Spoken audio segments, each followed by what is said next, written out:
আলহামদুলিল্লাহ নাহমাদুহু ওয়া নাস্তাঈনুহু ওয়া নাস্তাগফিরুহু ওয়া নাউযু বিল্লাহি মিন শুরুরি আনফুসিনা মান ইয়াহদিল্লাহু ফালা মুদিল্লা লাহু ওয়া মান ইউদ্লিলহু ফালা হাদিয়া লাহু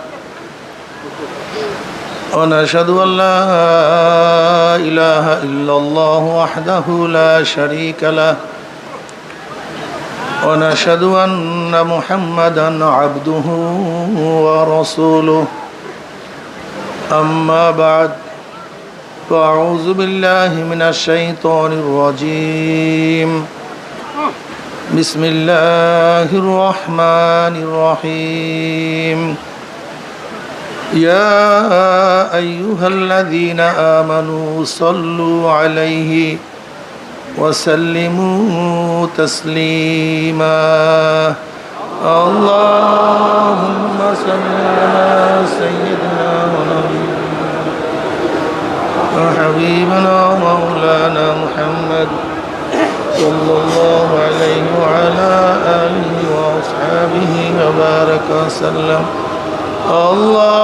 اللهم صل على سيدنا ونبينا وحبيبنا مولانا محمد صلى الله عليه وعلى آله وأصحابه وبارك وسلم اللهم صل على سيدنا وحبيبنا مولانا محمد صلى الله عليه وعلى آله وأصحابه وبارك وسلم أعوذ بالله من الشيطان الرجيم بسم الله الرحمن الرحيم ثم جعلناك على شريعة من الأمر فاتبعها ولا تتبع الذين لا يعلمون صدق الله مولانا العظيم وصدق رسول النبي الكريم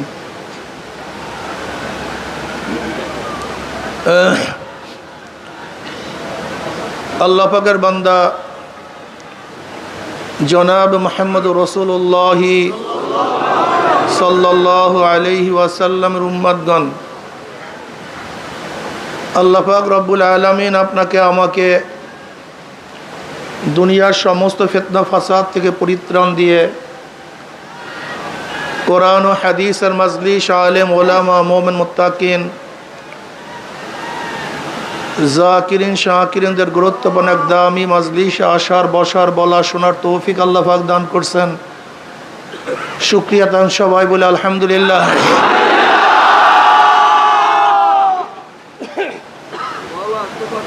দেখেন তো ওই মাঝখানের একটা মাইক মনে হয় লাইনের অবস্থাকে দেখেন। কত মানুষ আশা করছিল মাহফিলে আসবে কিন্তু আসতে পারে নাই। কত মানুষ রওনা করছে কিন্তু এই পর্যন্ত পুষতে পারে নাই।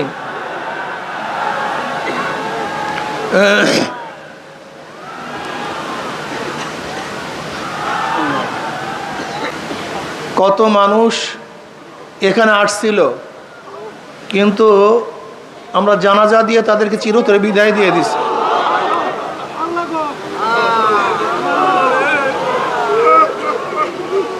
আমরা এখানে আসি, জানি না কার কয়দিন হায়াতে বাঁচবো থাকবো। অনেক মানুষ আসছে হসপিটালে অসুস্থ, মাহফিলে বসতেও পারে নাই। কিন্তু আল্লাহ পাক রব্বুল আলামিন আপনাকে আমাকে এখনো হায়াতে রেখে, সুস্থ রেখে এই মাহফিলে বসার তৌফিক দান করছেন। শুকরিয়া তান সবাই বলে আলহামদুলিল্লাহ। চরমনাইয়ের ময়দান তো বুঝেন, যারা প্রথম থেকে এই পর্যন্ত আছেন নিশ্চয়ই তারা বুঝতে পারছেন চরমনাই ময়দান কি। চরমনাই ময়দান দুনিয়াবি কোনো উদ্দেশ্যে সাজানো হয় নাই। এখানে দুনিয়ার কোনো উদ্দেশ্য নেই। এই ময়দান যারা সাজিয়েছেন, আমার দাদাজান রহমতুল্লাহ আলাই, আব্বাজান রহমতুল্লাহ আলাই, তারা শুধুমাত্র আল্লাহকে পাওয়ার জন্যই, আল্লাহর সাথে মিলিয়ে দেওয়ার জন্য জীবনভর চেষ্টা করেছেন। আর এখানে যখন বয়ান যারা করে আপনারা শুনছেন নিশ্চিতভাবে তারা সবাই একই উদ্দেশ্যে বয়ান করে, যেন মানুষ যেন আল্লাহমুখী হয়, মানুষ যেন মাওলাকে পায়। জনাবে মুহাম্মদ রাসূলুল্লাহ সাল্লাল্লাহু আলাইহি ওয়াসাল্লাম 23 বছরের জিন্দেগির উপরে পরিপূর্ণ আমল করতে পারে। চরমরাই ময়দান পরিপূর্ণ শরিয়াত ও আমল করার জন্য, পরিপূর্ণ শরিয়াত ও আমল করার জন্য এই ময়দান সাজানো হয়েছে। আল্লাহ পাক রব্বুল আলামিন কালামে পাকের মধ্যে ফরমান, সুম্মা জাআলনাকা আলা শারিয়াতিন মিনাল আমর ফাত্তাবি'হা ওয়ালা তাত্তাবি'হু আল্লাযীনা লা ইয়ালামুন। আপনাকে আমি যে শরিয়াতের প্রতিষ্ঠিত করেছি, ফাত্তাবি'হা, আপনি সেই শরিয়াতের অনুসরণ করুন। ওয়ালা তাত্তাবি'হু আল্লাযীনা লা ইয়ালামুন, যারা খেয়াল খুশি অনুযায়ী কথা বলে, মূর্খ, তাদের অনুকরণ আপনি করবেন না। নবী আলাইহিসসালাতু ওয়াসসালামকে যেই শরিয়াতের প্রতিষ্ঠিত করেছেন, আল্লাহ পাক সেই শরিয়াতের চলার জন্য তাকে নির্দেশ করেন, সুম্মা জাআলনাকা আলা শারিয়াতিন মিনাল আমর মানে দিন, দিনের মধ্য থেকে, ধর্মের মধ্য থেকে আপনাকে যে শরিয়াতের প্রতিষ্ঠিত করেছি, আপনি সেই শরিয়াতের অনুকরণ করুন। ওয়ালা তাত্তাবি'হু আল্লাযীনা লা ইয়ালামুন, যারা হাওয়াই নফস, মনের খেয়াল খুশি অনুযায়ী যা মনে চায় তাই বলে, যাদের ইলম নাই, জ্ঞান নাই, তাদের অনুকরণ করতে আল্লাহ পাক কি করেছেন? নিষেধ করেছেন। শরিয়াত পালন করতে হবে। শরিয়াতের 3টা অংশ। কয়টা অংশ? সবাই বলেন। জাহিরি আমলের সাথে সম্পৃক্ত এলেমকে ইলমুল ফিকহ বলা হয়।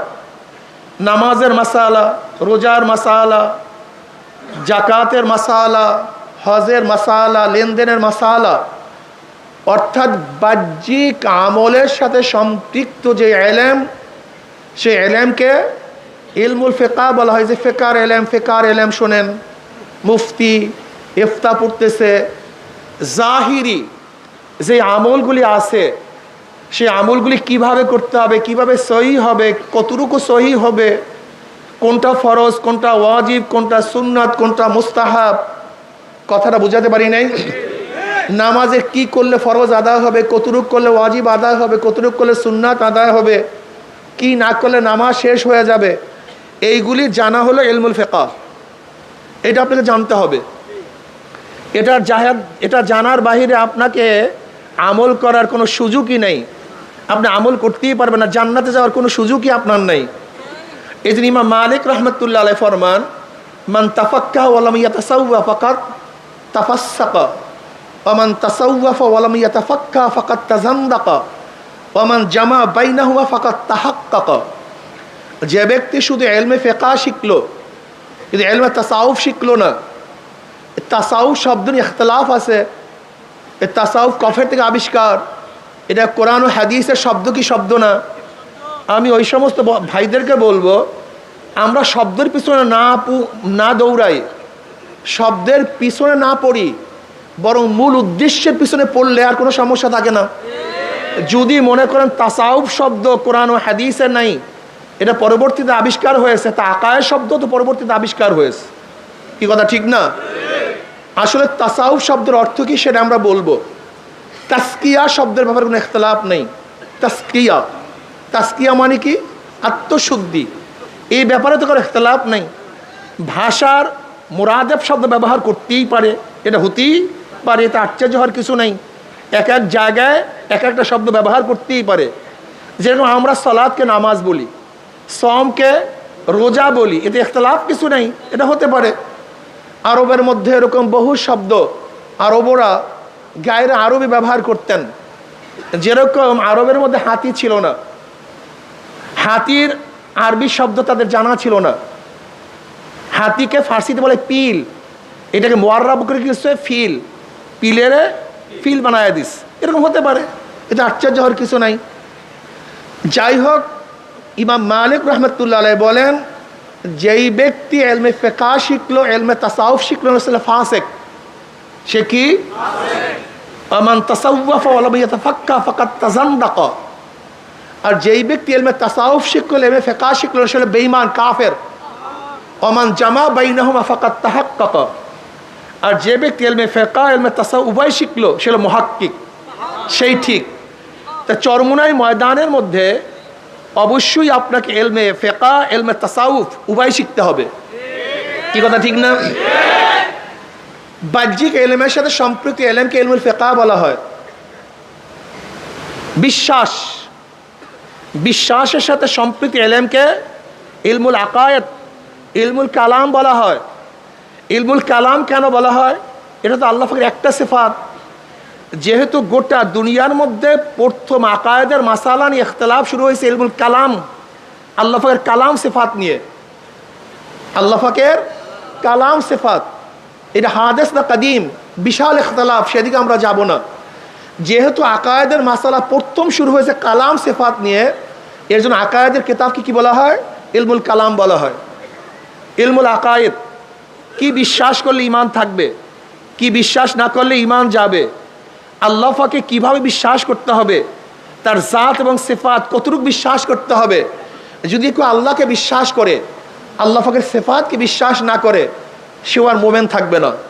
যেমন ধরে নেন, আল্লাহকে বিশ্বাস করে ইয়াহুদিরাও, আল্লাহকে বিশ্বাস করে খ্রিস্টানরাও, আল্লাহকে বিশ্বাস করে হিন্দুরাও, আল্লাহকে বিশ্বাস করে মুসলমানরাও। আল্লাহকে বিশ্বাস করার ব্যাপারে কোনো ইখতিলাফ নাই, এদের কার মধ্যে ইখতিলাফ নাই, মতনৈক্য নাই, সবাই মানে আল্লাহ আছে। কি কথা ঠিক না? কিন্তু পার্থক্যটা কোন জায়গায়? যেমন আল্লাহ পাকের এক সিফাত হলো তিনি একক, তৌহিদ, এটা তার একটা সিফাত, মূল সিফাত।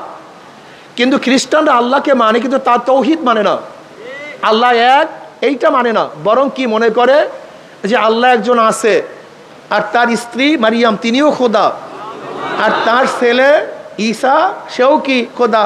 তাহলে জাত হয়। কেলা গাছের থেকে কি হয়?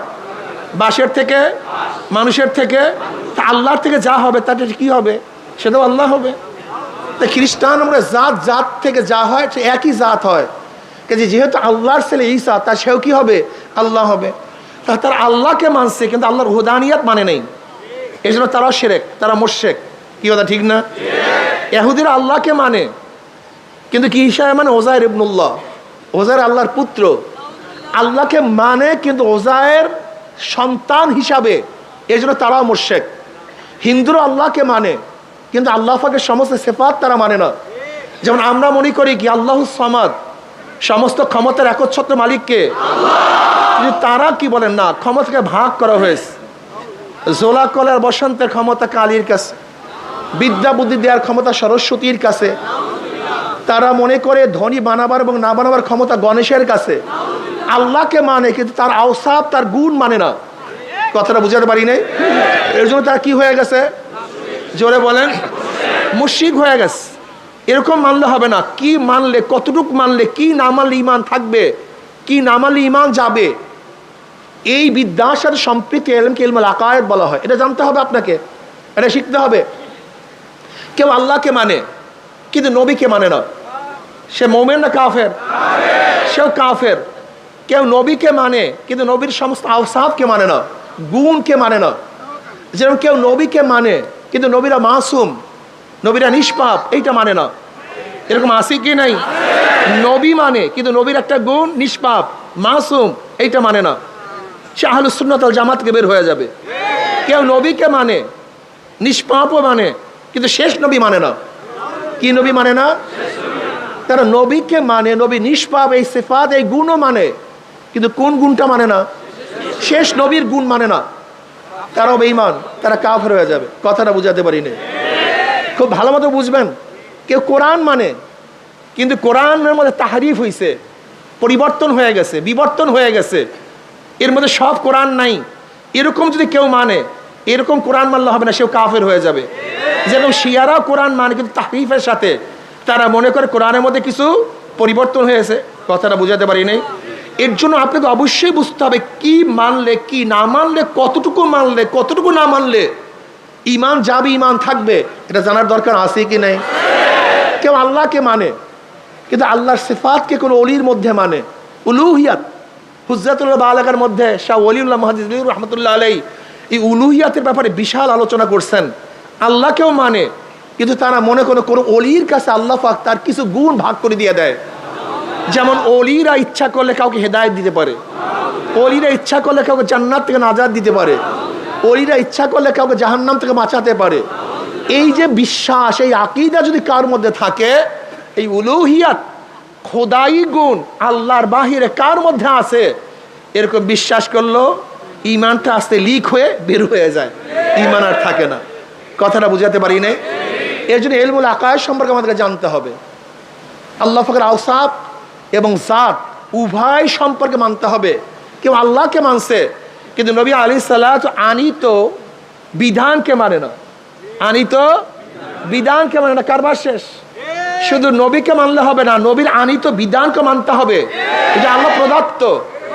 এর জন্য আনোয়ার শাহ কাশ্মীর রহমত কি বলছেন, ইমান কি? আল্লাহর বিশ্বাস থেকে নবী আলাইহিস সালাত আনিত সমস্ত জিনিসকে মানার নাম ইমান। কেউ নবী আলাইহিস সালাম হাদিসকে অস্বীকার করছে, সুন্নাতকে অস্বীকার করছে, তোমার ইমান বের হয়ে গেছে, তোমার ইমান ঠিক নেই। এর জন্য আকায়েদ সম্পর্কে আমাদের অবশ্যই জানতে হবে। কথা ঠিক আছে না? এটা কিসের অংশ? ছাতার অংশ, শরিয়াতের অংশ। আকায়েদ এটা কিসের অংশ? শরিয়াতের অংশ। আর একটা হলো বাতিনি আমলের সাথে সম্পৃক্ত। কিসের আমলের সাথে?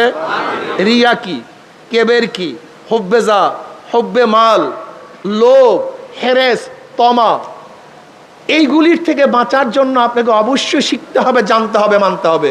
এইটাও ফরজ। কিন্তু অবস্থাটা কি হলো, আমরা এই কলবি রোগের ব্যাপারে কোনো আলোচনাও করি না, করতেও চাই না, মজাও লাগে না, অথচ এইটাও ফরজ। এইটাও কি? জোরে বলেন। এইটাও ফরজ, উপায় নেই, কোনো আমল কাজে লাগবে না।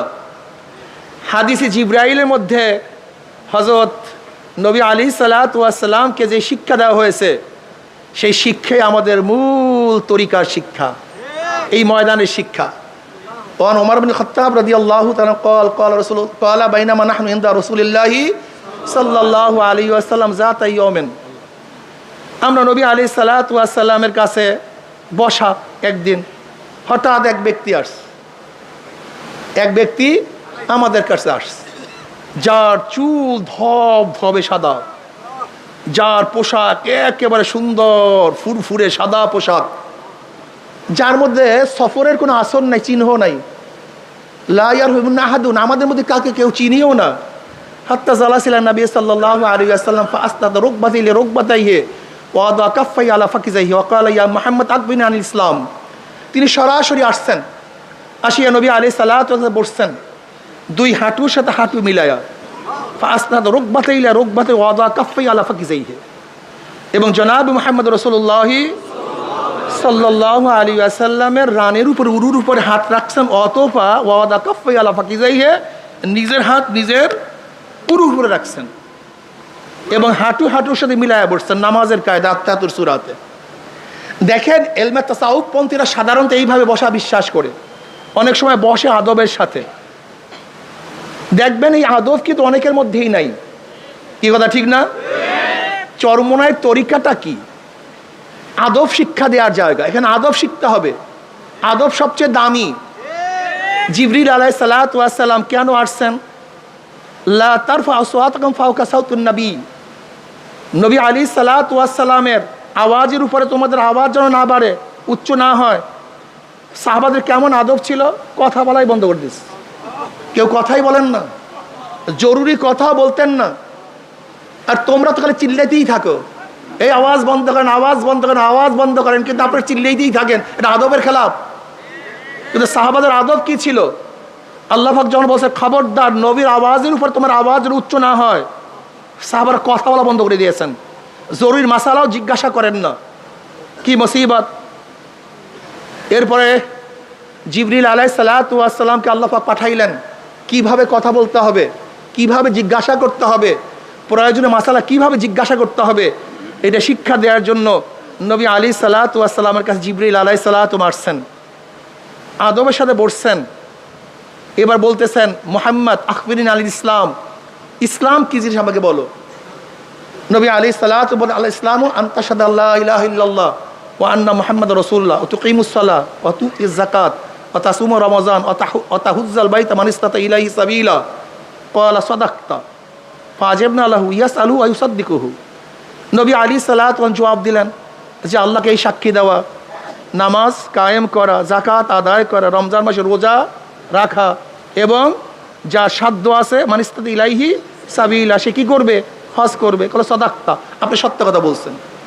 ওমর ইবনে খাত্তাব রাদিয়াল্লাহু ফরমান, আমরা তো আশ্চর্য হয়ে গেছি, যে ব্যক্তি সুয়াল করছে সেই আবার বলছে ঠিকই বলছেন। তার মানে আগের থেকে সে জানে, আগের থেকে এর জবাব তার জানা আছে। এরকম না সে মূর্খ মানুষ, সে শিখার জন্য আসছে, বরং এখানে পরীক্ষা এবং জানাবার জন্য আসছে। জবাব দিলেন। এবার বললেন ফাকবিনী আল ঈমান, ঈমান কি জিনিস? নবী আলাইহিস সালাতু ওয়াস সালাম ফরমান আন তুমিনা বিল্লাহি ওয়া মালাইকাতিহি ওয়া কুতুবিহি ওয়া রুসুলিহি ওয়াল ইয়াউমিল আখির ওয়া তুমিনা বিকদরি খাইরি ওয়া শাররিহি, এই বিশ্বাস করে, এই বিশ্বাস করে, এই বিশ্বাস করা। ক্বালা সাদাকতা। ক্বালা ফাকবিনী আল ইহসান, ইহসান কি জিনিস? নবী আলাইহিস সালাম কি বললেন? আন তা'বুদাল্লাহা কাআন্নাকা তারাহু ফা ইল্লাম তাকুন তারাহু ফা ইন্নাহু ইয়ারাক, তুমি এমনভাবে ইবাদত করো মনে হয় যদি আল্লাহকে দেখতেছো। যদি এই হালাত পয়দা না হয়, খেয়াল করে মাওলা তোমাকে দেখতেছে। এবার আসেন, ইসলাম, ঈমান, ইহসান। ইসলাম, ঈমান, ইহসান। ইসলাম বাহ্যিক আমলের নাম, ঈমান বিশ্বাসের নাম, ইহসান তাসাউফের নাম। এই ময়দানের মধ্যে তিনটা জিনিস শিক্ষা দেওয়া হয়। এখানে ঈমানের আলোচনা করা হয়, এখানে বাহ্যিক আমলের আলোচনা করা হয়, এখানে কলবি বিষয় আলোচনা করা হয়। কি কথা ঠিক না? কিন্তু আমাদের অনেক জায়গায় দেখা যায় এই আমলগুলো আস্তে আস্তে নাই। আপনাকে অবশ্যই মনে রাখতে হবে, যারা এখানে আসেন আমার কথা শুনতেছেন, প্রত্যেকে একটা কথা মাথার মধ্যে রাখতে হবে। আপনার সাবজেক্ট 10টা, খবরদার এক সাবজেক্ট উপরে ঝুঁকিয়া পড়িয়েন না, অন্য সাবজেক্টে ফেল করিয়েন না। আল্লাহ না করে আপনি এক সাবজেক্টে 100 মার্কস পাইছেন, কিন্তু অন্য সাবজেক্ট যদি ফেল করেন, আপনি পাস না ফেল? আমি দেখছি আমাদের সব প্রবলেমের মূল প্রবলেম এখানে, সমস্ত সমস্যার মূল সমস্যা এখানে। যেই বিষয়ে ধরছি সেই বিষয় নিয়ে আসি, অন্য বিষয়ের মনেই নাই। এইটাই মূল সমস্যা, আমাদের মূল সমস্যা এখানে। যারা তাজকিয়া নিয়ে আসি, তারা তাজকিয়ার কথা বলি, জিহাদের কথা বলি না। যারা জিহাদ নিয়ে আসি, তারা তাজকিয়ার আলোচনা করি না। যারা তাজকিয়া তাসাউফ নিয়ে আসি, তাই ইলমের কথা বলি না। যারা ইলমের কথা বলি, তারা দাওয়াতের কথা বলি না। যারা দাওয়াতের কথা বলি, তারা জিকিরের কথা বলি না। এই সবই সমস্যা।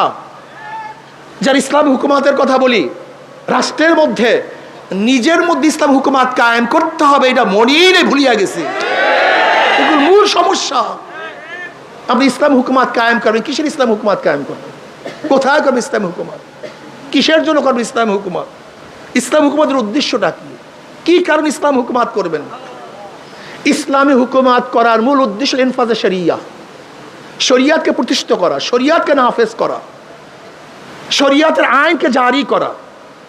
যদি শরিয়াতের আইনকে জারি করার জন্য আপনি ইসলাম হুকুমাত চান, তা আপনার মধ্যে আপনি ইসলাম হুকুমাত কায়েম করেন না কেন? এই প্রশ্নের জবাব দেন, সামনে বাড়েন। তারপরে সবই জজবা, সবই জজবা। ওই এক সাবজেক্ট মাথার মধ্যে এমন ঢুকছে, অন্য সাবজেক্ট মাথা থেকে বের হয়ে গেছে। এই ব্যক্তির খেয়ালই নাই আজকে যেই সাবজেক্ট পরীক্ষা, আগামীকাল আরেকটা সাবজেক্ট পরীক্ষা হবে, এই খেয়ালই নাই। কিন্তু চরমনাই ময়দানে যারা আসছেন, খবরদার, ইসলামের মধ্যে যতগুলো বিষয় আছে, মা আতাকুমুর রাসূলু ফাকুযুহু ওয়া মা নাহাকুম আনহু ফান্তাহু। মা লফজে আম, উমুমিয়াতের জন্য আসছে। নবী আলাইহিস সালাতু 23 বছরের জিন্দেগি যাহা কিছু নিয়ে এসেছেন, ফাকুযুহু, ধরে বসো।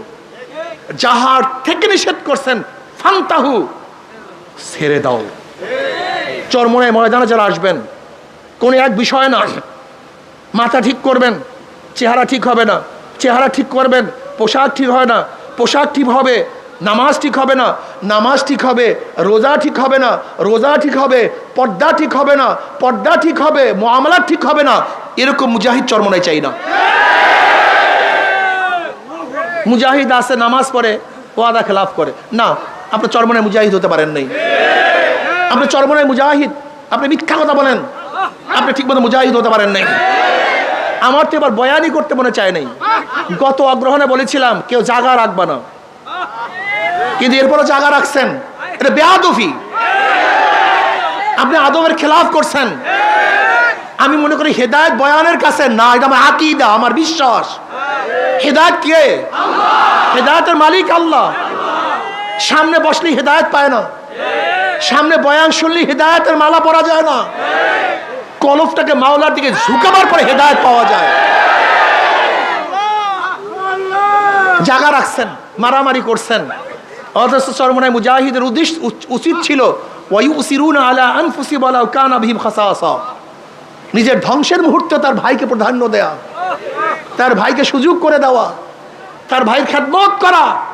এই খেদমত আঞ্জাম দিতে পারেন নাই, আপনার চরিত্র গঠন হয় নাই, তবিয়াত গঠন হয় নাই, আপনি ঠিকমতো মুজাহিদ হতে পারেন নাই। বাবারে আখলাকের নাম, ইন্নাকা লাআলা খুলুকিন আযীম। আল্লাহ পাক আমার নবীকে উত্তম চরিত্র দিয়ে দুনিয়াতে প্রেরণ করেছেন। চরিত্র কোথায়? আখলাক কোথায়? আখলাক নাই, চরিত্র নাই, আদব নাই, মোহাব্বত নাই, ভালোবাসা নাই, সফকাত নাই, উলফাত নাই, উনসিয়াত নাই। তুমি কেমন চরমনায় মুজাহিদ আমাকে বলো? চরমনায় মুজাহিদ এখন দাওয়াত নেই, তাজকিয়া নেই, জিকির আসকার নেই, হবে না। তাজকিয়া সবচেয়ে কঠিন, সবচেয়ে জটিল এবং সবচেয়ে দামি। তাজকিয়া না হলে কোনো আমল কাবেল কবুল না। বুখারীর মধ্যে তুমি রওয়ায়াত দেখো নেই? কিয়ামতের ময়দানে আল্লাহ পাক মুজাহিদকে ডাকবে, মুজাহিদ এদিকে আস, কি করছো? আমি এই নিয়ামত দিস, আল্লাহ তোমার রাস্তায় শহীদ হয়ে গেছে। আল্লাহ বলবেন আমি জানি কেন শহীদ হইস। মানুষ তোকে বীর বলবে, যোদ্ধা বলবে, এই কারণে তুই শহীদ হইস, আমার কাছে কিছু না। আল্লাহ পাক বলকে ধর, ওর হাত পার মধ্যে জাহান্নামের শিকাল লাগা, উব্বুর কর, টানতে টানতে জাহান্নামে নিক্ষেপ কর। আমি চরমনায় প্রত্যেকটা মুজাহিদকে বলবো যারা এখানে আসছেন, আল্লাহ না করুক পোস্টের জন্য, পোস্টের জন্য, সভাপতির জন্য, সেক্রেটারির জন্য, চেয়ারম্যানের জন্য, এমপির জন্য, চেয়ারম্যান হওয়ার জন্য, ব্যবসার জন্য, ধনী হওয়ার জন্য, আল্লাহ না করুক কোনো উদ্দেশ্যে যদি আপনি এই কাজ করেন, সব বরবাদ, সব বরবাদ, কিচ্ছু থাকবে না। এই যত কষ্ট সাধনা সব বেকার হয়ে যাবে, কোনো লাভ নেই। কলবকে ঠিক করেন। আল্লাহ পাক দ্বিতীয় এক আলেমকে ডাকবেন, আলেম কি করছো? আলেম বলবে আল্লাহ আমি কারি, আমি ইলমে দ্বীন অর্জন করছি। আল্লাহ বলবেন জানি আমি কেন ইলমে দ্বীন তুই অর্জন করছো, মানুষ তোকে সম্মান করবে, ইজ্জত করবে, হাদিয়া পাবি, এর জন্য বয়ান করছো, এর জন্য তুই পড়াইছো, মুহাদ্দিস হইছো, মুফতি হইছো, এর তোর কেরাতে মানুষ প্রশংসা করবে, দুনিয়াতে পেয়ে গেছো, আমার কাছে কিছু না। আল্লাহ বলবে ধর, ওর হাত তোর জাহান্নামের শিকাল লাগা, উপর কর, টানতে টান জাহান্নামে নিক্ষেপ কর। আল্লাহ পাক তৃতীয় এক ব্যক্তিকে ডাকবেন যে দানশীল, দানবীর, কি করছো আমার জন্য? বলে আল্লাহ তুমি পছন্দ করে এমন কোনো খাত নাই যে খাতের মধ্যে আমি দান করি নেই। আল্লাহ বলবেন আমি জানি কেন তুই দান করছো। মানুষ থেকে দানবীর বলবে, দানশীল বলবে, পেয়ে গেছো দুনিয়াতে, আমার কাছে কিছু না। আল্লাহকে ধর, ওর হাতের মধ্যে, পায়ের মধ্যে জাহান্নামের শিকাল লাগা, উব্বর কার, টানতে টানতে জাহান্নামে নিক্ষেপ কর। কি বুঝলেন? থানবী রহমতুল্লাহ আলীর কাছে এক হাজি আইসা বলছে আমি তৃতীয়বার যে এই হজ থেকে খাজুর এবং ঝমঝম নিয়ে আসছি, তুমি সেখান থেকে হুজুরকে কিছু দাও।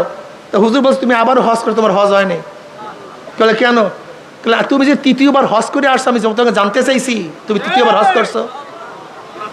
তুমি তৃতীয়বার হজ করছো, আমি জানতে চাইছি তৃতীয়বার হজের থেকে, তার মানে তুমি শুনেইতে আসো যে আমি 3 বার হজ করছি। খুবই মারাত্মক, বিশ্বাস করবেন না। হজে যাই, প্লেনের মধ্যে যাই, সবাই হাজি, নামাজ পড়ে না, নামাজ পড়ে না, বিশ্বাস করবেন না। আমি চিন্তা করলাম এরা কেন কেন হজে আসছে? নামাজ হলো ফরজ, সবচেয়ে দামি এক ইবাদত, সেই দামি ইবাদত বাদ দিয়ে কোনো নামাজ পড়তেছে না, এরা কেন হজে আসছে? ওমরা করতে যায়, তুমি নফল ওমরা করতে যাও, তোমার যাও এবং আসার মধ্যে কতগুলি নামাজ কাজা হয়েছে দেখো তো। তোমাকে ওমরা করতে বলছে কে? তুমি কেন ওমরা করতে গেছো? তুমি ওমরা করতে যাও না, তুমি ভ্রমণ করতে গেছো। তুমি যদি মাওলার জন্য ওমরা করতে যাও, তো সেই মাওলার জন্য নামাজ তরক করলা কিভাবে? এই প্রশ্নের জবাব দাও। তুমি উমরা করতে যাও না, সব জায়গায় ভেজাল, সব জায়গায় ভেজাল। কলবকে পরিষ্কার করেন, কলব সবচেয়ে দামি, কলবের চেয়ে দামি কোনো জিনিস নেই। এক ব্যক্তি নামাজ পড়ছে, সুন্দর মতো নামাজ পড়ছে, রুকু করছে, সাজদা করছে, কিন্তু মানুষকে দেখাবার জন্য অবস্থাটা কি হইল? কথা বলেন। ফাওয়াইলুল লিল মুসাল্লিন আল্লাযীনা হুম আন সালাতিহিম সাহুন আল্লাযীনা হুম ইউরাউনা ওয়া ইয়ামনাউনাল মাউন। বিশ্বাস হয় না? অধিকাংশ ইমামরা মানুষকে দেখাবার জন্য নামাজ পড়ে। মনে কিছু নিয়েন না, উদাহরণ দেই। যেরকম ইমামতের সময় যখন ইমামতি করে তখন নামাজ কত সুন্দর, কেরাত কত সুন্দর, রুকু কত সুন্দর, সাজদা কত সুন্দর। যদি এই ইমাম সাহেব যখন রুমের মধ্যে নামাজ পড়ে তখন নামাজের অবস্থাটা কি? ঘটনাটা কি? তুমি ইমামতির সময় কার সামনে নামাজ পড়ছো আর ওই রুমের মধ্যে কার সামনে নামাজ পড়ছো? তা নামাজ দুই পার্থক্য কেন? ঘটনাটা কি? নামাজের পার্থক্য কেন? তুমি কলবের খেয়াল না নাই দেখে তুমি বুঝোই না কোন জায়গায় প্যাঁচটা লাগছে। আসলে তোমার কলবের চিন্তাই নাই দেখে প্যাঁচটাই বুঝো নাই কোন জায়গায় লাগছে। তোমার খবরই নেই, কলবের কোনো খবর নেই। আসলে তোমার আমার কলবের চিন্তাও নেই, এর জন্য কলবের রোগ ধরা পড়ে না। অথচ সাহাবাদের অবস্থাটা কি? হানজালা রাদিয়াল্লাহু তাআলা আনহু একদিন বলতেছে হানজালা মুনাফিক হয়ে গেছে। মুসলিমদের রওয়ায়াত হানজালা মুনাফিক হয়ে গেছে। হানজালা মুনাফিক হয়েছে, আবু বকর সিদ্দিক রাদিয়াল্লাহু তাআলার সাথে দেখা বলছে হানজালা মুনাফিক হয়ে গেছে। কল কি বলে হানজালা মুনাফিক হয়ে গেছে? কল হ্যাঁ হানজালা মুনাফিক হয়ে গেছে। কল তা আবার কেমন? কল যখন নবী আলাইহিস সালাতু ওয়াস সামনে থাকি আর নবী আলাইহিস সালাতু ওয়াস সালাম যখন জান্নাত জাহান্নামের বয়ান করেন তখন মনে হয় যেন জান্নাত জাহান্নাম দেখতে আসি। কিসের বয়ান? জোরে বলেন। আর বর্তমানে ওলামায়ে কেরাম জান্নাত জাহান্নামের বয়ান করে না। অথচ হানজালা রাদিয়াল্লাহু ফরমান যখন নবী আলাইহিস সালাতু কিসের বয়ান করেন? তিনি বলেন জান্নাত জাহান্নামের বয়ান, জান্নাত জাহান্নামের আলোচনা। আর ওলামায়ে কেরাম এখন জান্নাত জাহান্নামের আলোচনা করে না। এর কারণটা কি? হ্যাঁ, আসলে সব জায়গায় তো আগুন লাগছে, রোগ তো সব জায়গায় ছড়িয়ে পড়ছে। যখন নবী আলাইহিস সালাতু ওয়াস সালাম সামনে থাকে তখন হালাতে মনে হয় জান্নাত জাহান্নাম দেখি, কিন্তু যখন চলে আসি সংসারের মধ্যে লিপ্ত হয়ে যাই তখন সেই হালাত থাকে না। আবু বকর রাদিয়াল্লাহু আনহু হ্যাঁ আমারও তো একই অবস্থা, আমিও তো একই অবস্থা, আমারও তো সেই একই হালাত। বলে আমিও তো মুনাফিক হয়ে গেছি। উবাই গেছে জনাবে মুহাম্মদ রাসূলুল্লাহ সাল্লাল্লাহু আলাইহি ওয়াসাল্লামের কাছে, ইয়া নবী আল্লাহ হানজালা তো মুনাফিক হয়ে গেছে। বলে কি বলো, কিভাবে মুনাফিক হইছো?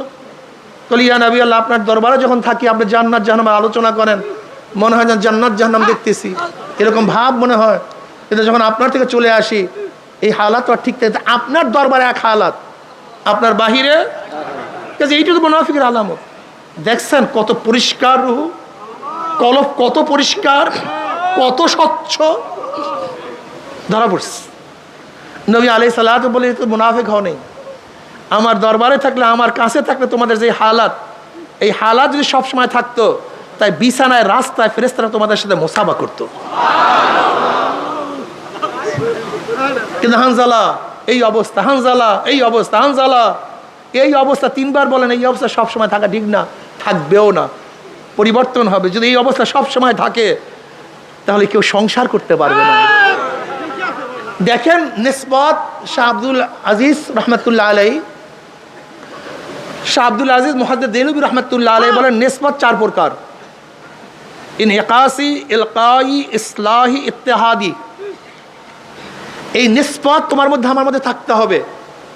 ইনহিকাসি নিসবত, শায়েখ তার জিকির আজগার সকলের মাধ্যমে মুরিদদের মধ্যে এক হালাত তৈয়ার করবে। যতক্ষণ পর্যন্ত শায়েখের দরবারে থাকবে ততক্ষণ পর্যন্ত হালাত থাকবে, কিন্তু যখন শায়েখ চলে যাবে তখন হালাতও নষ্ট হয়ে যাবে। উদাহরণস্বরূপ যেরকম এক ব্যক্তি আতর নিয়ে, আতর মেখে মজলিসের মধ্যে আসছে, সবাই আতরের ঘ্রাণে মুগ্ধ হয়ে গেছে, কিন্তু ঘ্রাণ কতক্ষণ পাবে? যতক্ষণ ব্যক্তি ওই মজলিসে থাকবে, যখন চলে যাবে ঘ্রাণ নষ্ট হয়ে যাবে, ঘ্রাণ আর থাকবে না। এনে কাশি দুর্বল নিসবত, কিন্তু ফায়দা থেকে খালি না।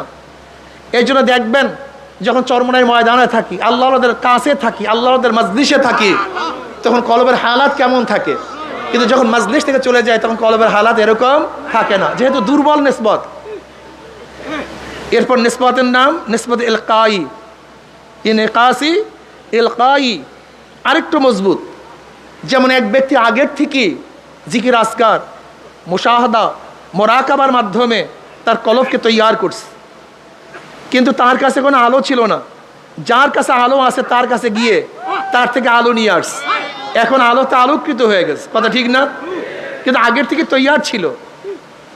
ঠিক তদ্রূপ যার কলবের মধ্যে আগের থেকে এলমে মারিফাত এলমে নূর ছিল, তার সংস্পর্শে যাওয়ার কারণে এক কলবের সাথে আর এক কলবের লাগার কারণে তার মধ্যে ফারাত করে আগুন জ্বলিয়ে গেছে। যেরকম এক ব্যক্তি আগের থেকে বাতি কফি নাশা সব কিছু তৈল সব কিছু জোগাড় করছে, কিন্তু আগুন ছিল না। যার কাছে আগুন ছিল তার কাছে গেছে, এখন সে একটা খোসা দিয়ে আগুন লাগাইয়া দিচ্ছে। এখন তার কাজটা কি, যেন বাতাসের ঝাপটায় আগুন নিভে না যায়, তৈল ফুরিয়ে না যায়।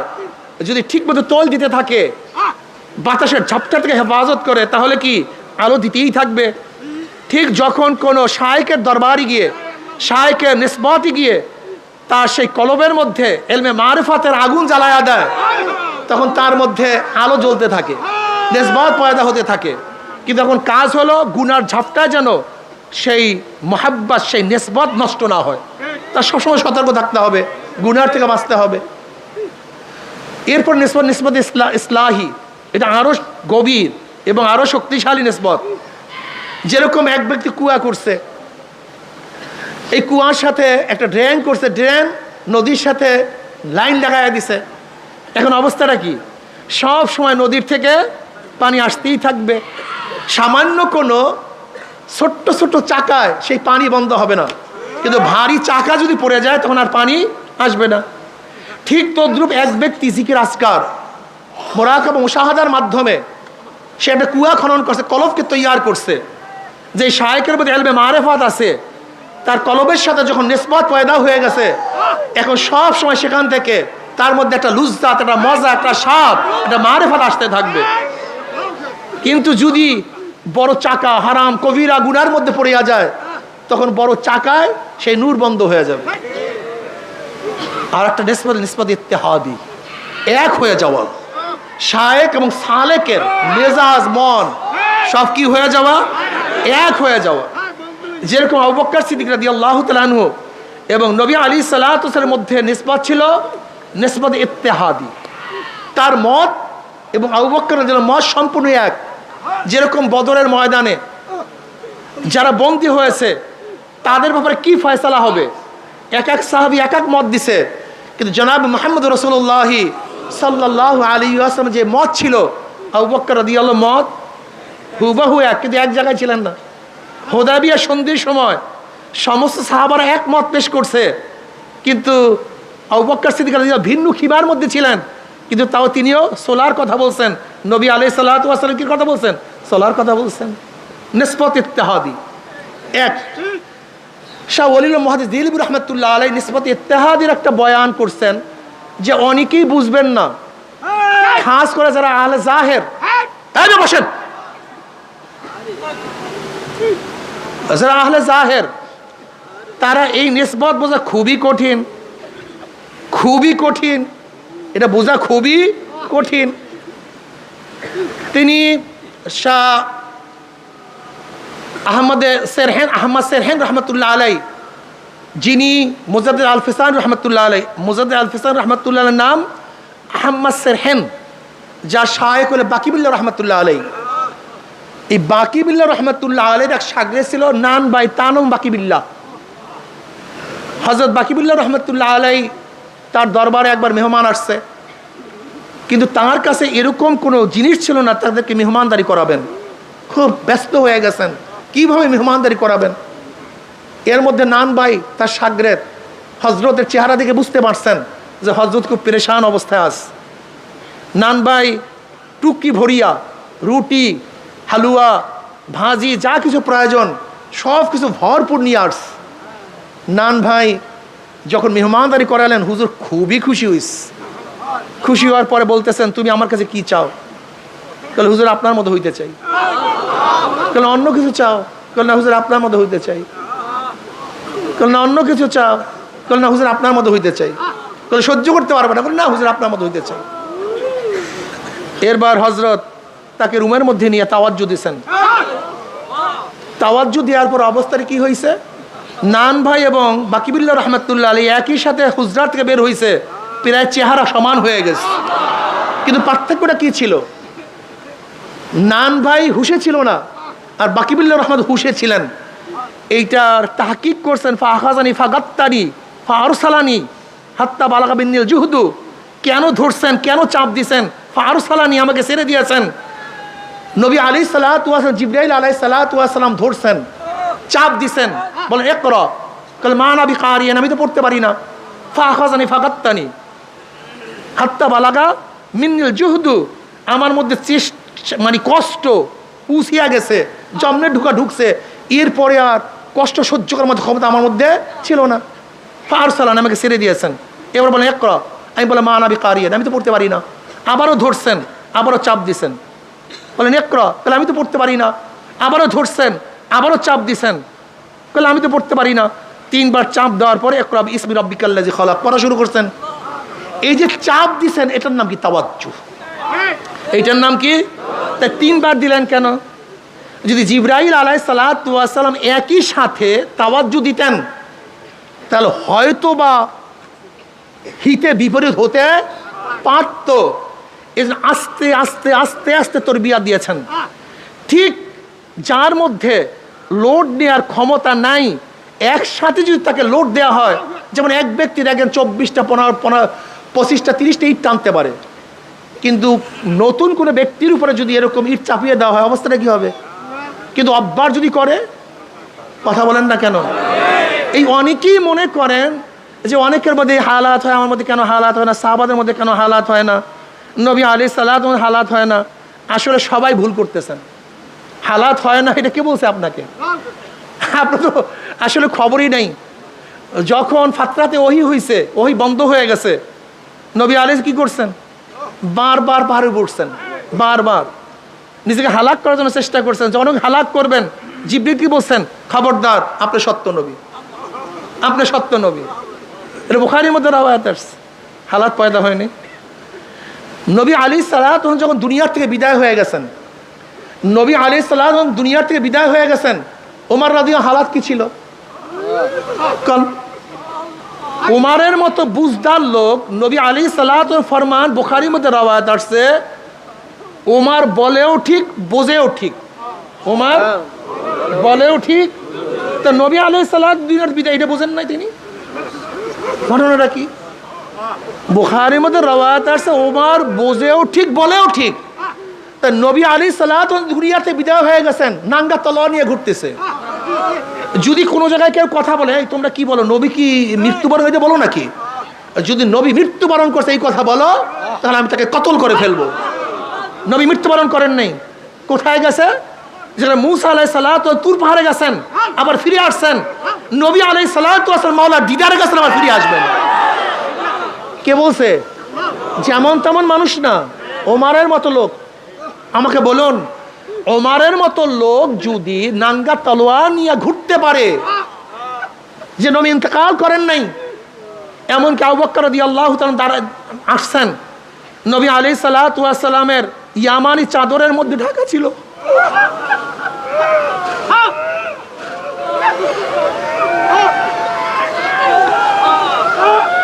নবী আলাইহিস সালাতু ওয়াস সালামের চেহারা মুবারকের থেকে চাদর উঠাইলেন,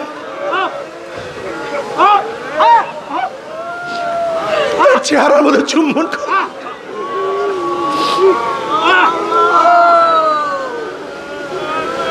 আবু বকর রাদিয়াল্লাহু বের হইলেন, ওমরকে ডাকছে, ওমর ডাকে সাড়া দেয় না। এবার ওমর রাদিয়াল্লাহু তাআলা ডাকে সাড়া না দেওয়ার পরে আবু বকর রাদিয়াল্লাহু তাআলা আসছেন।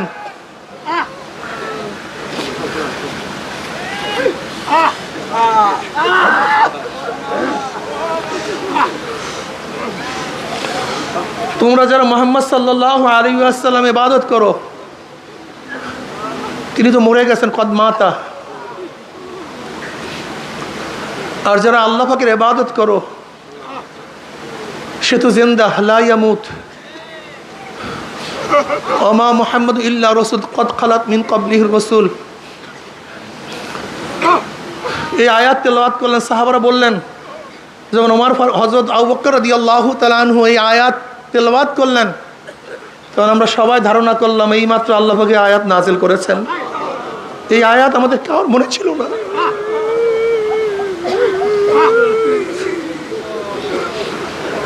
আব্দুল ইবনে আব্বাস রাদিয়াল্লাহু আনহু আমাদের কারোর মনে ছিল না যে এই আয়াত নাজিল হচ্ছে। আমরা সবাই ভুলে গেছি। ওই সাহাবাদের মধ্যে আয়াতের কথা ভুলে যায়, নবী আলাইহিস সালাত দুনিয়াতে নাই বিশ্বাস করতে না পারে, বুঝো তাদের হালাতটা কি। অথচ আমাদের মধ্যে হালাত এখন আর নাই। কার মধ্যে হালাত পয়দা হলে আমরা মানতে পারি না। আসমার মধ্যে আবু বকর রাদিয়াল্লাহু তাআলা আনহুমার থেকে রওয়ায়াত আসছে, বুখারীর মধ্যে রওয়ায়াত। তুমি কি দেখো নাই নবী আলাইহিস সালাতু ওয়াস সালাম খুতবা দেওয়ার জন্য দাঁড়াইলেন। নবী আলাইহিস সালাতু ওয়াস সালাম কবরের বয়ান শুরু করলেন। দাজ্জাল মুসলিমুনা দাজ্জাতান, দাজ্জাল মুসলিমুনা দাজ্জাতান। মুসলমানদের মধ্যে এরকম চিল্লাচিল্লি শুরু হয়ে গেছে, হায়বাস শুরু হয়ে গেছে, কান্নাকাটি শুরু হয়ে গেছে। নাসাইর মধ্যে রওয়ায়াত আসছে, রাবি বলেন মুসলমানদের চিল্লাচিল্লির কারণে, কান্নাকাটির কারণে নবী আলাইহিস সালাতু কি বয়ান করতেছিলেন আমরা শুনতেছিলাম না। তা সাহাবাদের মধ্যে কি চিল্লাচিল্লি হয় নাই, কান্নাকাটি হয় নাই? এমনকি এমন কান্নাকাটি যে নবী আলাইহিস সালাতু ওয়াস সালাম কি বয়ান করতেছিলেন সেটা আমরা শুনতেছিলাম না।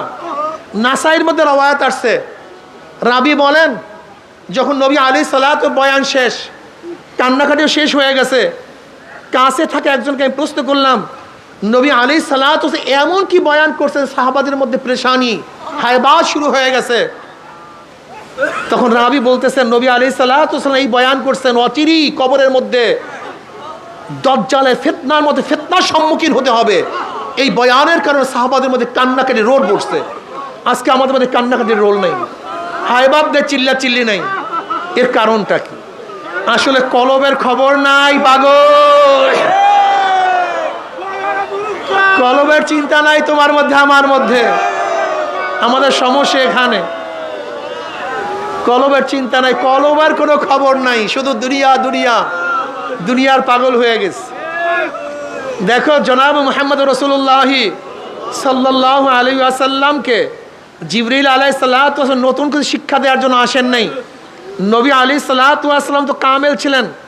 নবী তো তখন থেকে নবী যখন আদম আলাইহিস সালাতু ওয়াস সালাম মাটি এবং পানির মধ্যে ছিলেন। কিন্তু এখানে জিবরিল আলাইহিস কি করেছেন, যেহেতু নবী আলাইহিস সালাতু ওয়াস সালাম হেরার মধ্যে 6 মাস ইবাদতের মগ্ন থাকার কারণে ইবাদতের মধ্যে গালেব হয়ে গেছে, রিসালাতের চিন্তা তার থেকে অনেকটা চাপা পড়ে গেছে। এর জন্য জিবরিল আলাইহিস সালাতু ওয়াস সালাম তার উপরে রিসালাতের যে দায়িত্ব আছে সেটা জাগ্রত করার জন্য, সেটা কি করার জন্য, জাগ্রত করার জন্য চাপ মারছেন। যেরকম কোনো সুন্দরী ব্যক্তি কোনোদিন আয়না দেখে নাই, কোনোদিন আয়না দেখে না, হঠাৎ যদি আয়না দেখে, দেখে আমি এত সুন্দর, এত আকর্ষণীয় আমার চেহারা। আয়না কি নতুন চেহারা সৃষ্টি করছে না প্রকাশ করছে? জোরে বলেন। চেহারা তো আগের থেকেই ছিল, আয়না তার চেহারাকে প্রকাশ করছে, কথা ঠিক না? ঠিক আমাদের মধ্যে হাজারো গুণ আছে, হাজারো মালাকা আছে। আমি বিশ্বাস করছি আন্নাসু মাআদিনু কামাআদিনিজ যাহাবি ওয়াল ফিদ্দা খিয়ারুম ফিল জাহিলিয়াতি খিয়ারুম ফিল ইসলাম ইযা ফাকিহু। আমি বিশ্বাস করি এই মানুষগুলি, নবী আলাইহিস সালাতু কি বলেছেন, প্রত্যেকটা মানুষ স্বর্ণ এবং রূপার খনির মতো খনি। আন্নাসু মাআদিনু কামাআদিনিজ যাহাবি ওয়াল ফিদ্দা, এটা প্রত্যেকটা খনি। হাজারো স্বর্ণের টুকরা আজকে ময়লার মধ্যে, হাজারো স্বর্ণের টুকরা কাদার মধ্যে, হাজারো স্বর্ণের টুকরা আজকে নর্দমার মধ্যে। আমি বিশ্বাস করি আজকে যদি দিনের আলো দিয়ে, দিনের পানি দিয়ে, শরিয়াতের পানি দিয়ে সেই স্বর্ণের টুকরাগুলিকে আবার ধোয়া হয়, আবার চকমক চকমক করতে থাকবে। যে আবরণ পড়ছে কলিবার মধ্যে, এই আবরণটাকে দূর করা যায়। সব স্বর্ণের টুকরা, সব মানিক, সব হীরা, সব পান্না, সব কাঞ্চন, সব ইয়াকুত, যদি ঠিক মতো কলমটাকে ধৌত করতে পারি, পরিষ্কার করতে পারি, দেখবা তুমি কত সুন্দর, তুমি কত সুন্দর, তুমি আশরাফুল মাখলুকাত, তুমি সমস্ত সৃষ্টির সেরা। তোমাকে মাওলা শুধু দুনিয়ার জন্য বানান নাই, টাকার জন্য বানান নাই, পয়সার জন্য বানান নাই। আমার মাওলা তোমাকে শুধু দুনিয়ার ঘরের জন্য বানান নাই, আমার মাওলা তোমাকে জমির জন্য বানান নাই, সরদারি করার জন্য আমার মাওলা তোমাকে বানান নাই। যদি কলবটাকে পরিষ্কার করতে পারো, তোকে দেখতে পারবা আমার মাওলা তোমার মধ্যে তার মোহাব্বত দেওয়ার জন্য সৃষ্টি করেছেন। এই মোহাব্বত অন্য কেউ ধারণ করতে পারে না। আমার মাওলার মোহাব্বত পাথর পাহাড় ওজন করতে পারে না। আমার মাওলার মোহাব্বত আসমান সহ্য করতে পারে না। আমার মাওলার মোহাব্বত জমিন সহ্য করতে পারে না। আমার মাওলার মোহাব্বত পানি সহ্য করতে পারে না। আমার মাওলার ভালোবাসা কোনো ফেরেশতা সহ্য করতে পারে না। আমার মাওলার মোহাব্বত একমাত্র মানুষ সহ্য করতে পারে।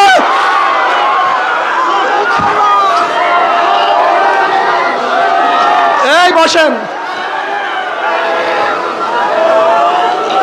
আমার মাওলা পাক রব্বুল আলামিন তোমাকে কি দিয়া বানাইছে, কিভাবে বানাইছে, কলবটাকে আমার মাওলা কিভাবে বানাইছে তুমি কি দেখো না? তুমি কি খেয়াল করো না? উমর ইবনে খাত্তাব রাদিয়াল্লাহু তাআলা আনহু নবী আলাইহিস সালাতু ওয়াস হত্যা করার জন্য নাঙ্গা তলোয়ার নিয়ে রওনা করছে। যখন কলবটা কালি ছিল, কলবটা ময়লা ছিল, ওই কলবের মধ্যে আলো ছিল না।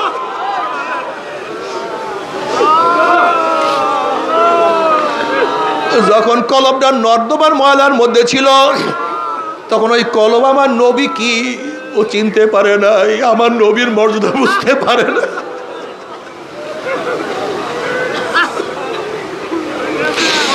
কিন্তু যখনই উমরের কলবটা পরিষ্কার হয়ে গেছে, দেখে আমার নবী,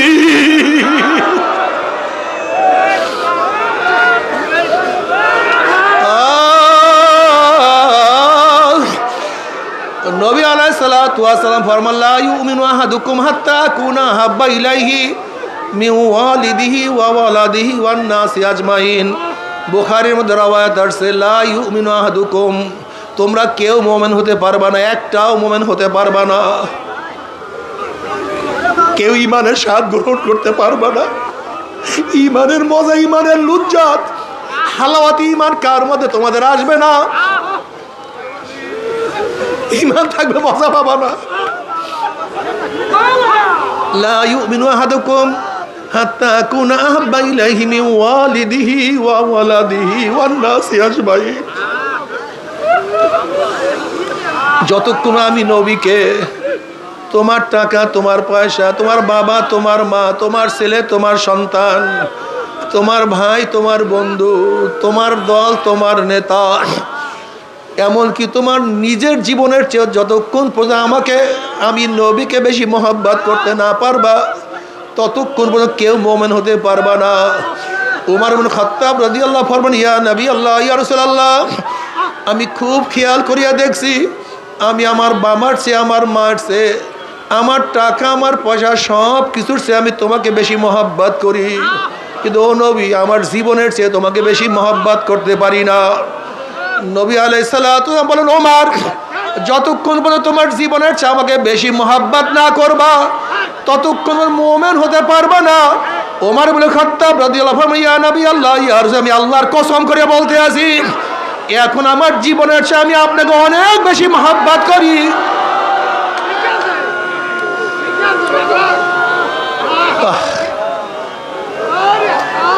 তুমি কি দেখো নাই আবু বকর সিদ্দিক রাদিয়াল্লাহু তাআলা আনহুর কাছে প্রশ্ন করে, তোমার কাছে দুনিয়ার মধ্যে সবচেয়ে কি বেশি প্রিয়? আবু বকর রাদিয়াল্লাহু বললেন, নবীজি, আপনার চেহারার দিকে তাকাইয়া থাকা আমার কাছে সবচেয়ে বেশি প্রিয়।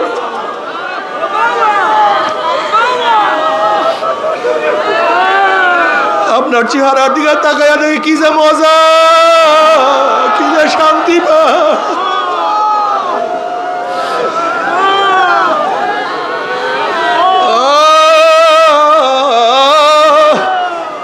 তুমি কি দেখো নাই যখন কলবটা পরিষ্কার হয়ে গেছে খুবাইব রাদিয়াল্লাহু তাআলা আনহুর অবস্থাটা কি? খুবাইব রাদিয়াল্লাহু তাআলা আনহুকে যখন বন্দি করা অবস্থায় রাখা হয়েছে, হারেসের মেয়ে বলতে আছে এত উত্তম বন্দি আমি কোনোদিন দেখি নাই। খুবাইবকে বন্ধ করছি, কিন্তু দেখি তার হাতের মধ্যে তাজা তাজা আঙ্গুরের থোক না, অথচ আমাদের এলাকার মধ্যে কোনো আঙ্গুর নাই, কিন্তু সে তাজা আঙ্গুর খাইতে আছে। যখন খুবাইব রাদিয়াল্লাহু তাআলাকে শুলে চড়াবার জন্য, হত্যা করার জন্য হারেসের ছেলেরা নিয়ে যায়, খুবাইব রাদিয়াল্লাহু বলছে আমাকে নামাজ পড়ার সুযোগ দাও। কলে হ্যাঁ নামাজ পড়তে থাকো। খুবাইব রাদিয়াল্লাহু সংক্ষেপে নামাজ বললেন। কলে দেখো আমি নামাজকে আরো দীর্ঘ করতাম, কিন্তু সংক্ষেপে কেন বললাম? তোমরা হয়তো ভাবতে পারো আমি মৌয়াতের ভয়ে নামাজ দীর্ঘ করতে আছি।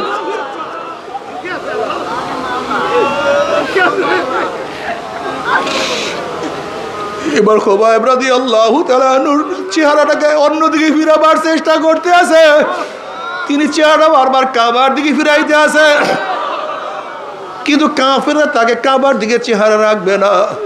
তখন তিনি বলেন ফালাস্তু উবালি হিনা উক্তালু মুসলিমান আলা আইয়ি শিক্কিন কানা লিল্লাহি মাজলাই ওয়া যালিকা ফি যাতিল ইলাহি ওয়া ইয়াশা ইউবারিক ফি আওসালি শিলবিন মুমাজ্জাই। আমার চেহারা যেই দিকে থাকুক না কেন, আমি একমাত্র মাওলার জন্য শহীদ হইতে আছি। আমার কোনো প্রেশানি নেই, আমার কোনো চিন্তা নেই, আমার কোনো ভাবনা নাই। যেহেতু আমি আল্লাহর রাস্তায় শহীদ হইয়া যাইতে আছি, আমার মাওলা পাক রব্বুল আলামিন আমার প্রত্যেকটা রক্ত কণিকার বিনিময়ে আমার মাওলা আমাকে অনেক বরকত দান করবে, অনেক নিয়ামত দান করবে। কলবটাকে এত সুন্দর বানায়া ফেলাইছে, কখন মাওলার দরবারে যাবে ব্যস্ত।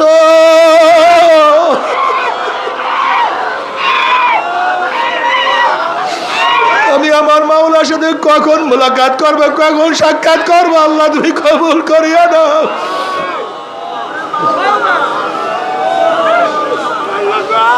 ও আমার যুবক বাবারা, আমার মুরব্বী বাবার, আমার পর্দারা মা বোনেরা, যারা চরমোনাই ময়দানে কলবকে ময়লা করিয়া আসছো, কলবটাকে পরিষ্কার করো।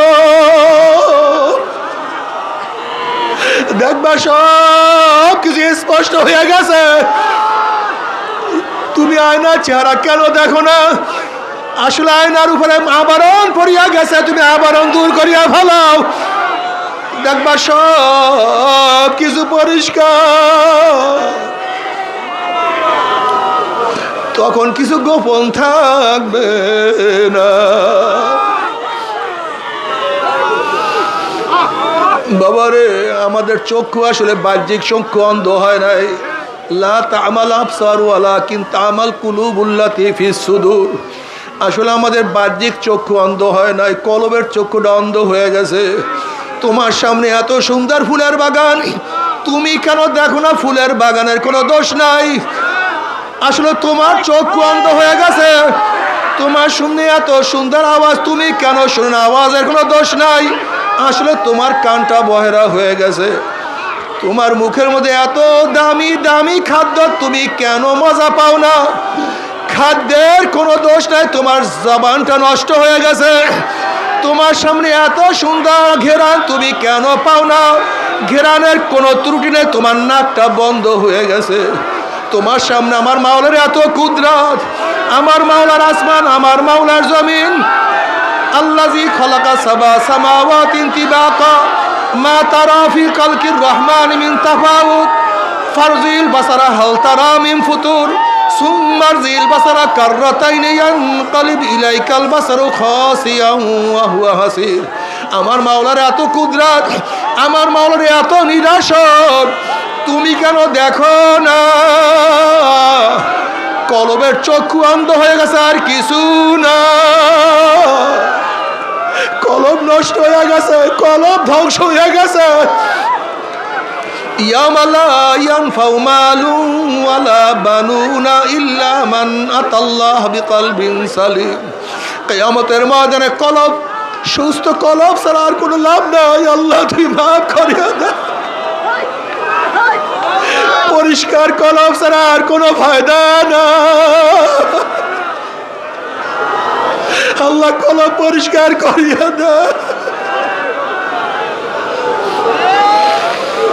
বাবারে আল্লাহ,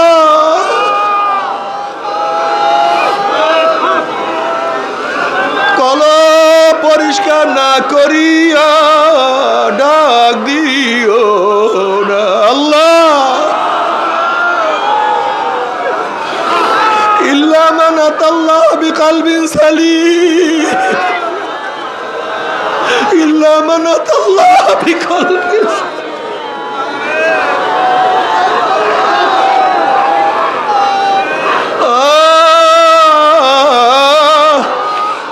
তুমি কি দেখো না ওমরের কলব পরিষ্কার হয়ে গেছে?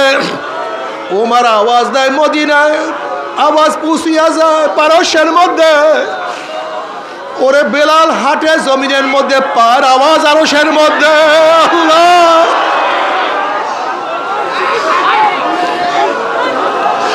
তুমিও মানুষ, বেলালও মানুষ, তুমিও মানুষ, ওমরও মানুষ। আল্লাহ মাফ করিয়া দেয়।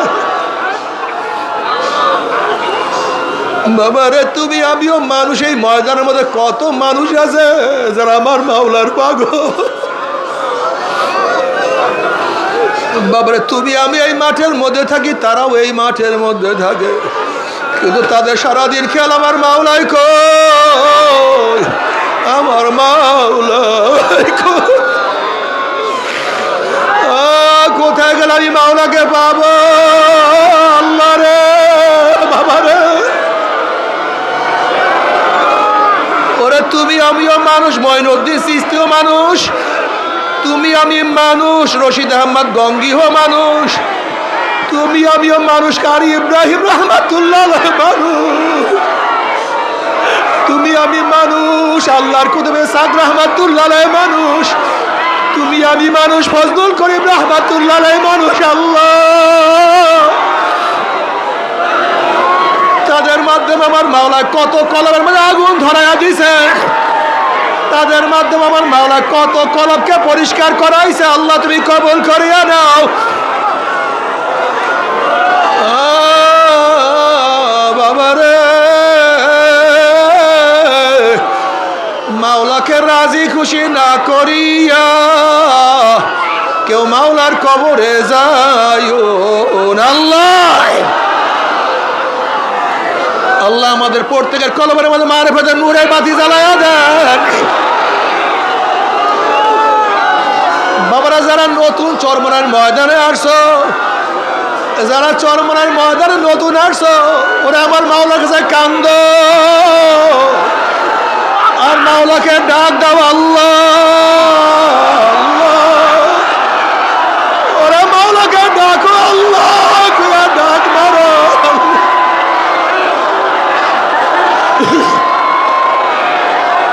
আল্লাহ রে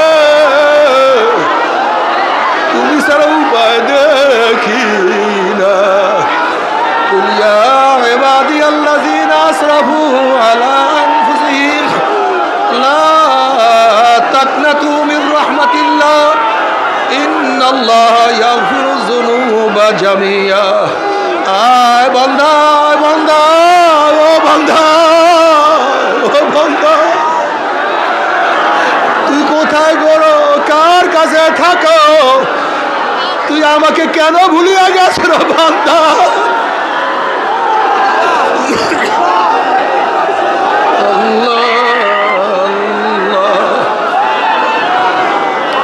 ও বান্দা, আমি তোকে বানাইছি আমার পরিচয় পাওয়ার জন্য। ও বান্দা, আমি তোকে বানাইছি আমার মোহাব্বত পাওয়ার জন্য। ও বান্দা, আমি তোকে বানাইছি আমার ভালোবাসার জন্য। বান্দা, আমি তোকে মোহাব্বত করি, তুই আমাকে ভালোবাসবি। বান্দা রে,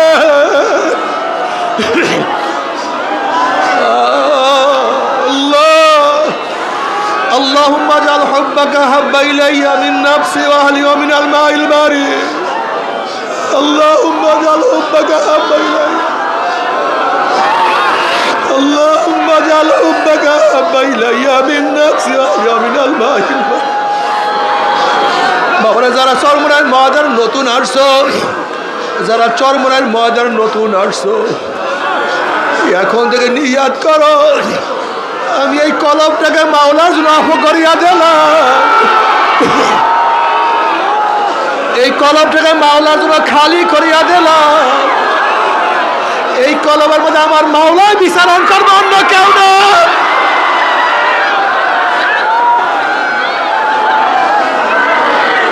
এই কলম আমার মাওলার জন্য এই দেল আমার মাওলার জন্য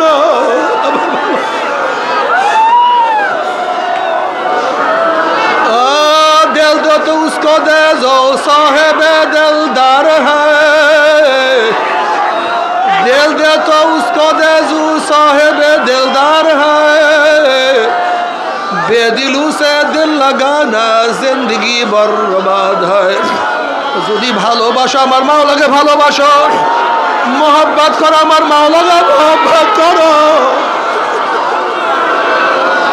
কাউকে চাও আমার মাওলাকে চাও কাউ দিদার চাও আমার মাওলার দিদার চাও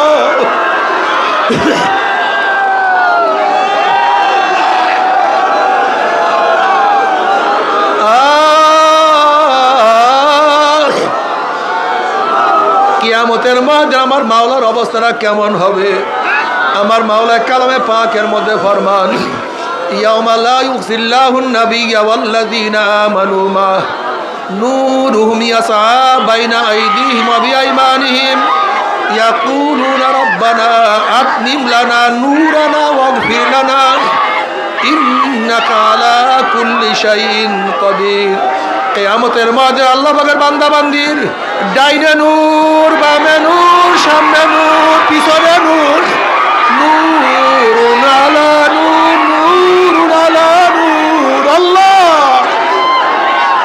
বসেন বসেন বসেন বসেন বসেন লা ইলাহা ইল্লাল্লাহ